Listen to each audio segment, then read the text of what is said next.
Et bonjour à toutes et à tous, il est 8 heures, bienvenue au Crypto Café, là où l'info éco, la macro et les cryptos se croisent chaque matin. Il y a des belles news qui sont sorties dans l'ensemble sur le contexte géopolitique, on va dire, hein. Ça a l'air de vouloir se calmer.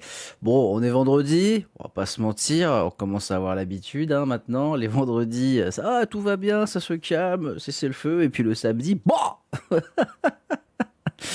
change de sens. Bon, on va voir ce que ça va dire. Attention, hein, faut pas non plus espérer que ça pète dans tous les sens quand même, hein. On va essayer quand même de garder un point de vue humain sur tout ça. Même si malheureusement, bah voilà, on en a l'habitude, donc il va falloir faire très attention. On a quelques petites news à regarder ce matin, et puis on fera un petit tour du côté des graphiques pour voir un petit peu ce qui se trame et bah, ce que j'ai en tête tout simplement. Alors, ça sera plus un point de vue perso, mais bon, il faut partager. Allez, ladies and gentlemen, c'est parti, on démarre le Crypto Café.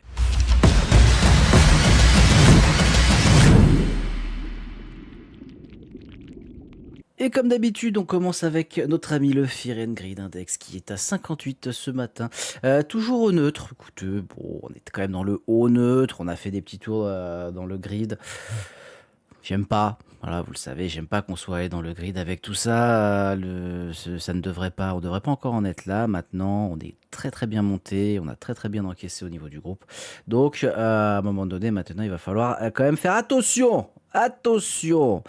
Côté des ETF, petite sortie aujourd'hui pour Ethereum. Donc, on a 66 millions qui sont sortis sur les ETF Ethereum, mais on a 213 millions, quasiment 214, qui sont rentrés sur Bitcoin. Donc, on est quand même à plusieurs jours. On est à 8 jours quasiment d'entrée, 7 jours d'entrée sur ces ETF Bitcoin. C'est pas mal, c'est pas mal, vraiment c'est pas mal. C'est pas, encore une fois, hein, comme je l'ai dit depuis un moment, les volumes que j'attends, mais ça démontre qu'il y a quand même un intéressement qui est revenu.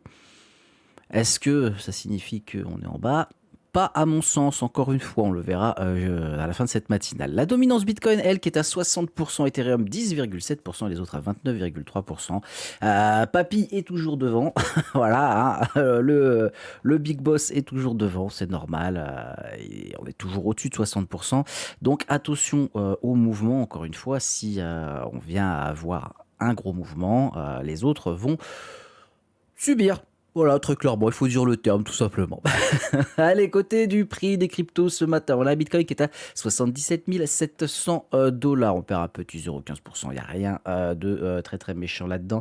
Ethereum qui est à 2300 dollars. On perd 1,45%. Pareil, il n'y a rien de méchant là-dessus.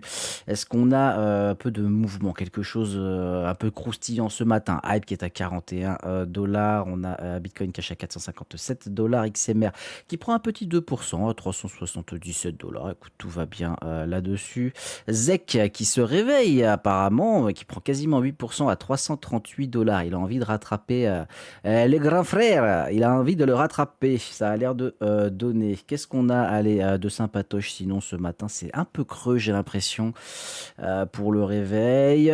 Ton qui perd quasiment 2% à 1,32 $. Bon, rien de méchant. Tao à 246 dollars qui m'a toujours pas donné quelque chose à mettre sous la dent. C'est pareil, hein, faudra quand même qu'on suive un petit peu la suite de l'affaire avec Covenant AI pour se dire est-ce qu'on peut y aller, est-ce que pourquoi pas. Ça donne envie, hein, ça donne envie. Clairement, le prix est quand même assez faible. J'aimerais qu'on aille plus bas. Maintenant, on verra ce que ça dira. Il y a le retour de Crypto GRM bientôt pour le retour des live trading, etc. Donc, à suivre, à suivre. J'ai hâte qu'il nous donne son avis, même si, bon, vous en doutez, il l'a déjà donné un petit peu sur plusieurs choses. Donc, je pense que ça va être assez coquin. Ça va être assez coquin. Hâte qu'il revienne. Le Polkadot qui perd un petit pourcent à 1,24 $. NIR qui est à 1,40 $, qui prend un petit 2%. Et puis, écoutez, c'est tout. On n'a pas beaucoup de mouvements. Bon, encore une fois, on est vendredi. Il ne faut pas se prendre trop la tête. AVE, après sa grosse perte quand même de 16% 3% sur la semaine, qui prend un petit 2% à 93 $. On va voir qu'il y a beaucoup de protocoles qui se sont, comment dire, qui se sont ralliés à tout ce qui s'est passé suite au hack, entre guillemets.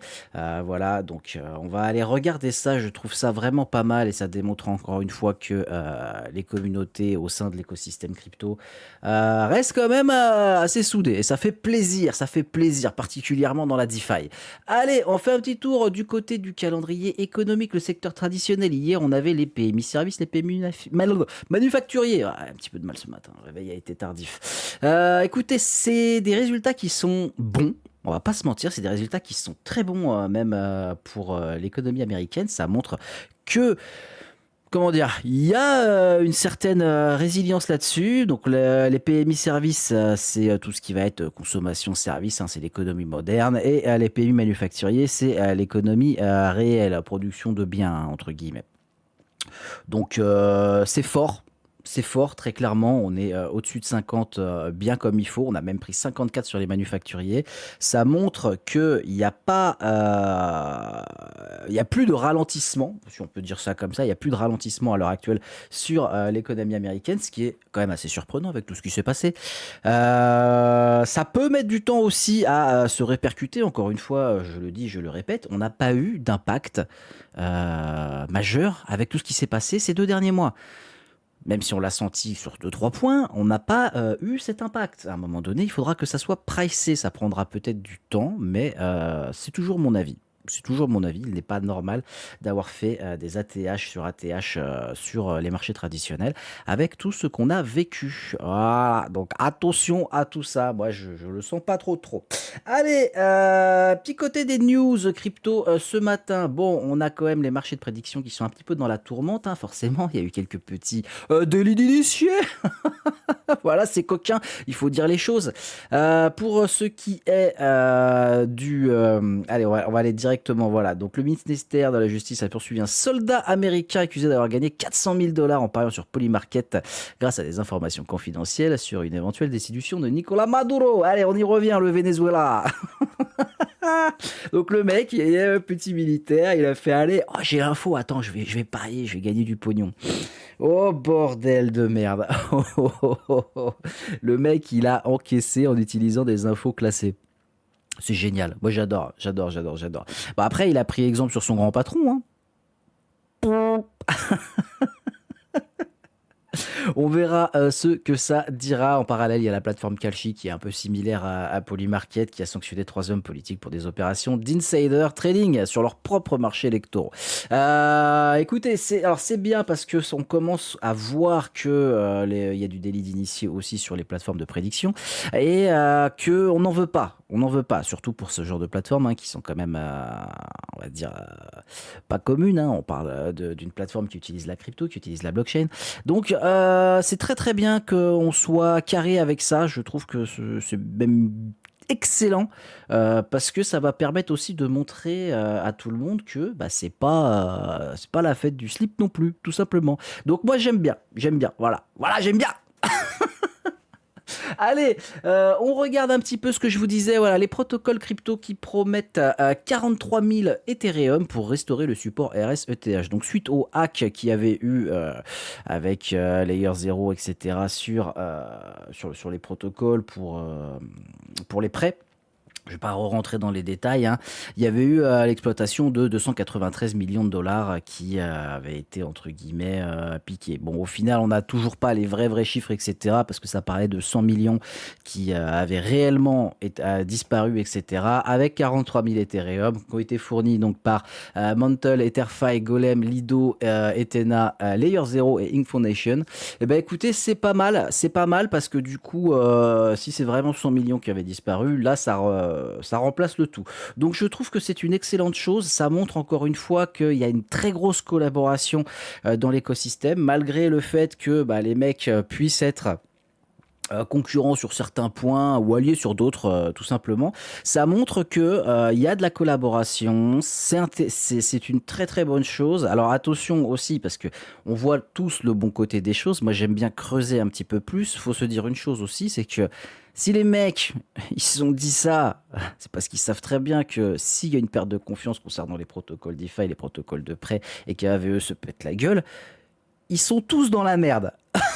C'est ça aussi. Ils sont tous dans la merde parce que tout le monde va se barrer, plus personne ne va avoir confiance. Donc forcément, c'était dans leur intérêt aussi de faire ce genre d'information. Mais il faut aller au-delà de ce qu'on peut voir sur un simple article. Encore une fois, vous savez que j'aime bien creuser ce genre de choses. Parce que oui, il n'y a rien qui est fait sans qu'il y ait une idée derrière, sans qu'il y ait un intérêt derrière. Malheureusement, on vit dans ce genre de monde, donc il faut toujours essayer de creuser. En tout cas, c'est quand même une très bonne chose, il faut pas le nier, hein, c'est quand même une très très bonne chose. Les clients devraient pas être trop lésés avec cette affaire. À suivre tout de même. Enfin, pour terminer, la dernière news. C'est Jane Street qui demande le rejet du procès pour délit d'initié intenté par Terraform. Bon, vous vous en souvenez, l'affaire Jane Street Terraform, le Bitcoin qui dump tous les mêmes jours de la semaine à la même heure, etc. On va pas y revenir encore une fois. Je sens que ça va être un procès qui va durer encore des plombes. On verra bien, hein, je peux me planter aussi.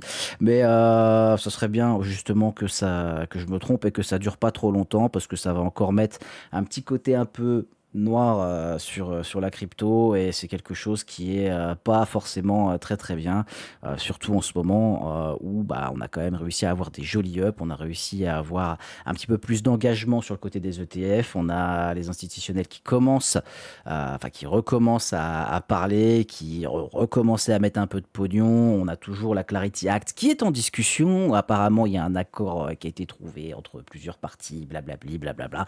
Bon, vous connaissez, c'est de la politique, ça prend toujours du temps, mais c'est quand même à suivre avec un grand intérêt, hein. Il y a de plus en plus de monde qui s'y intéresse. Moi, j'attends qu'ils arrêtent de s'y intéresser et qu'ils s'y mettent. Voilà, tout simplement. Parce que s'y intéresser, c'est bien, mais si c'est juste pour regarder, wow, à un moment donné, il faut arrêter les conneries. Allez, on fait un petit tour du côté des graphiques. On va regarder rapidement ce matin.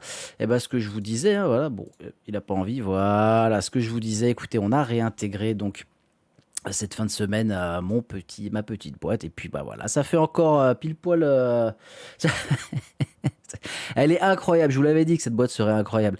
Ça fait 2 mois qu'on l'utilise, on a réintégré encore la boîte, on vient encore taper juste au niveau des 98 dollars. C'est pas étonnant avec tout ce qui se passe, soi-disant il y a quand même un cessez-le-feu maintenant entre Israël et le Liban, 2-3 semaines, est-ce que ça va durer, est-ce que ça va pas durer? Vu comment c'est parti, j'ai des doutes quand même, j'ai des doutes. On verra ce que ça dira. On verra si Trump nous fait pas une Trumpinade ce week-end, hein, puisqu'on sait que voilà, il aime pas faire ça quand les marchés sont open.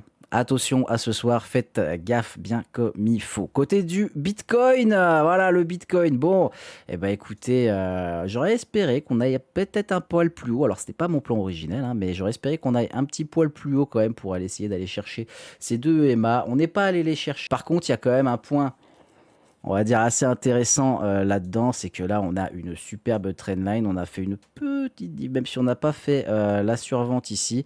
On a une petite div. Je vais vous montrer toujours ce petit point, moi, qui m'intéresse avec une trendline très très simple. Hein, regardez, on va faire un truc vraiment tout con. Regardez ça. Pouf, voilà. Hein, donc à un moment donné, en fait, quand on a ce genre de choses, on peut se poser, comment dire, des questions. On va pas se prendre la tête, hein. 1, 2, 3, 4, 5, 6. À un moment donné, ça pètera, bien évidemment. Est-ce que c'est pour maintenant? Je ne sais pas, je sais pas, j'ai des doutes. En attendant, moi, je me suis positionné en short, je vous le dis. Pourquoi je me positionne en short? C'est tout simplement parce que ça, à un moment donné, il faut arrêter les conneries. En 4 heures, vous regardez le RSI. Ah, eh ben, on n'est plus dans le surachat. Donc, ça nous m'indique qu'on doit aller chercher plus bas. Et puis, ces montées-là, comme ça, en escalier, à un moment donné, comme je vous le disais la dernière fois, on a de la liquidité ici, on a de la liquidité. Hop, ici, on en a ici, on en a ici, et enfin, on en a ici. Donc, est-ce qu'on ira chercher aussi bas? Bon, peut-être pas tout de suite, faut se détendre, faut pas non plus s'exciter de trop la nouille, mais moi, j'aimerais bien qu'on aille chercher déjà minimum dans un premier temps les 73 000, et ensuite, pourquoi pas aller chercher les 70 000, voire 68 000 dans ces eaux-là. Je pense que ça peut être très intéressant. Il y a un petit short à prendre, donc je me suis positionné très clairement à 78,5. Je vous en avais pas parlé, vous connaissiez plus ou moins le plan. Faites attention, on a quand même tout ce gap qui est ici quand on va regarder directement notre ami. Voilà, il est là, il est là, il est là, il est là. On va regarder directement sur le CME. Faites attention hein, parce que vous voyez qu'on est quand même rejeté par rapport au gap. Alors, il y a le gap daily, il y a le gap H4. Attention, on est rejeté à l'entrée du gap H4. Et ça, c'est coquin, c'est coquin. Donc si vous vous positionnez en short, parce que vous avez cet intérêt à vous positionner en short à mon sens, hein, faites attention quand même à pas se faire avoir par ce gap, par une possible euphorie qui pourrait arriver aussi dans le week-end ou quoi. Ok, ça peut arriver, c'est assez risqué, mais au vu du résultat qu'il y a, voilà, moi je vise vraiment cette zone-là en premier. Très clairement, ce petit gap H4 qu'on avait, là il y a clairement un intérêt à aller se positionner. Voilà, tout simplement. Je ne vais pas aller plus loin, je vous laisse faire votre propre avis. Comme d'habitude, encore une fois, c'est Crypto Jérém le trader. S'il n'y en a pas, c'est qu'il estime qu'il y a quand même un risque. Donc c'est normal qu'il ne le pose pas. Moi, je le prends à titre personnel et je vous en fais part. Ladies and gentlemen, c'est tout pour moi ce matin. On est vendredi, ce soir c'est apéro. Je vous souhaite à toutes et à tous un excellent week-end. Profitez bien, nous on va bosser. Il y aura très certainement un live dimanche. Je vous tiens au courant dans le groupe, comme d'habitude. Si vous voulez rejoindre, n'hésitez pas, tout est gratuit. Je vous fais une bise!